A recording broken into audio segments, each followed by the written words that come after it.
Welcome to Presha law tutorial. Hello learners, कैसे हैं आप? आई होप आप अच्छे होंगे और अपनी स्टडी कर रहे होंगे।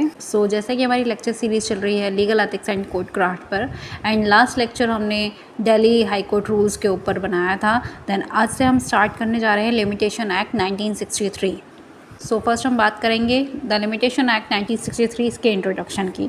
लिमिटेशन एक्ट 1963 इंडिया में लेजिस्लेशन मतलब लॉ का एक इम्पॉर्टेंट हिस्सा है जो उस समय सीमा मतलब कि टाइम फ्रेम को डिफाइन करता है जिसके अंदर लीगल एक्शंस को इनिशिएट किया जाता है। इसका प्राइमरी पर्पस ये इंश्योर करना है कि लीगल डिस्प्यूट्स को with in a reasonable time frame मतलब कि समय सीमा के अंदर ही डिस्प्यूट को रिजॉल्व किया जाए मतलब सुलझाया जाए, जिससे जुडिशियल प्रोसेस में सर्टेनिटी, फेयरनेस और एफिशिएंसी को बढ़ावा मिले।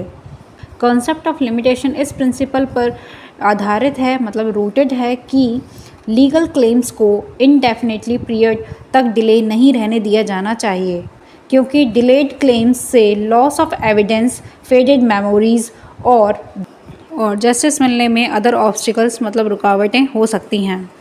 इसलिए लिमिटेशन एक्ट डिफरेंट कैटेगरी के सिविल केसेस के लिए स्पेसिफिक टाइम लिमिट प्रिस्क्राइब करता है, जिसमें contract, property dispute, tort, personal injury जैसे रिलेटेड केसेस इंक्लूड हैं। और अगर एक बार यह टाइम फ्रेम बीत जाता है तो इसके बाद सूट फाइल करने का राइट आमतौर पर एक्सपायर हो जाता है और जो क्लेम्स होते हैं वो टाइम बेयर्ड होते हैं मतलब कि टाइम बाउंड होते हैं। इसका मतलब ये है कि इस क्लेम को कोर्ट में आगे नहीं बढ़ाया जा सकता है। देन नेक्स्ट आता है हिस्टोरिकल बैकग्राउंड। लिमिटेशन एक्ट 1963 ने लिमिटेशन एक्ट 1908 को रिप्लेस किया है। इसका मतलब है कि पहले लिमिटेशन एक्ट 1908 एक्ट लागू था, उसे रिप्लेस करके लिमिटेशन एक्ट 1963 आया। लिमिटेशन एक्ट को इंडिया में लॉ ऑफ लिमिटेशन मतलब लिमिटेशन पर लॉ को मॉडर्नाइज बनाने और कंसोलिडेट मतलब कंबाइनिंग ऑफ मल्टीपल लॉज, जो मल्टीपल लॉज थे उसको कंसोलिडेट करने में और जुडिशियल प्रेसिडेंट जो प्रीवियस जुडिशियल केसेस थे उनको शामिल करने और सोसाइटी की जो इवॉल्विंग ज़रूरत थी, जो नीड्स थी, उनको एड्रेस करने के लिए इंट्रोड्यूस किया गया था।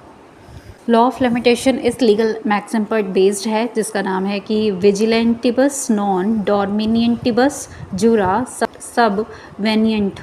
लॉ ऑफ लिमिटेशन इस लीगल मैक्सिम पर बेस्ड है जिसका मतलब है कि लॉ जो है उन लोगों को असिस्ट करता है जो विजिलेंट होते हैं। विजिलेंट का मतलब होता है जो एक्टिव होते हैं अपने राइट्स के लिए, not those who slip over their rights. और लॉ उन लोगों को असिस्ट नहीं करता है, उन लोगों की हेल्प नहीं करता है जो अपने राइट्स को सही से यूज़ नहीं करते हैं या ड्यूटीज़ को फॉलो नहीं करते हैं। इसका एग्जाम्पल है कि अगर कोई लिटिगेंट है मतलब कि जो लिटिगेशन फाइल करता है वो अगर रॉन्ग डूअर होता है तो लॉ उसे हेल्प नहीं करता है। तो लॉ उन लोगों की हेल्प करता है जो लोग एक्टिव रहते हैं या सतर्क रहते हैं, जो अपने राइट्स का सही से यूज़ करते हैं और ड्यूटीज़ को फॉलो करते हैं, न कि जो अपने राइट्स के लिए सोते हैं। इसका मतलब होता है कि जो अपने राइट्स को सही से यूज़ नहीं करते हैं, ड्यूटीज़ को फॉलो नहीं करते हैं, रॉन्ग डूअर होते हैं, तो उन लोगों की लॉ जो है वो हेल्प नहीं करता है। देन नेक्स्ट आता है पर्पस एंड ऑब्जेक्टिव। तो फर्स्ट इसमें है to prevent stale claims. Stale claims का मतलब होता है ओल्ड क्लेम्स मतलब पुराने जो भी क्लेम्स हैं उसको रोकना। इसके अंदर आता है कि लीगल एक्शंस शुरू करने के लिए मतलब इनिशिएट करने के लिए डेडलाइन सेटिंग करके मतलब समय जो है जो टाइम को है उसको लिमिट करने के लिए यह एक्ट ओल्ड और आउटडेटेड क्लेम्स को आगे लाने से रोकता है ये इंश्योर करता है कि जस्टिस तुरंत मांगा जाए। देन नेक्स्ट आता है टू प्रोटेक्ट डिफेंडेंट। ये एक्ट डिफेंडेंट को बहुत पहले हुई इवेंट्स के लिए लीगल एक्शन के लिए हमेशा कमज़ोर मतलब वनरेबल होने से बचाता है और यह इंश्योर करता है कि उनके लॉ सूट को अनफेयरली तरीके से डिले नहीं किया जाए।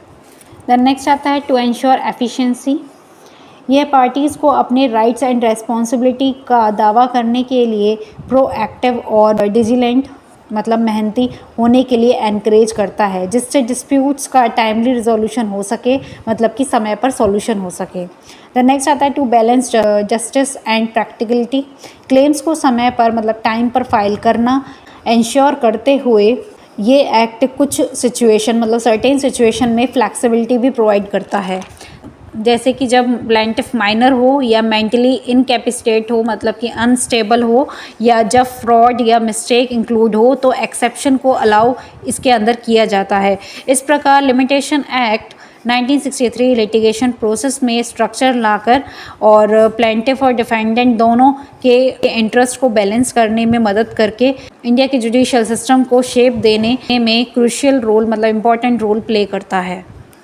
सो आज का लेक्चर हमारा यही कंप्लीट होता है। देन नेक्स्ट वीडियो में हम नए टॉपिक के साथ मिलेंगे। सो तब तक के लिए thank you for watching my videos. For more videos watch, study, like and subscribe my channel.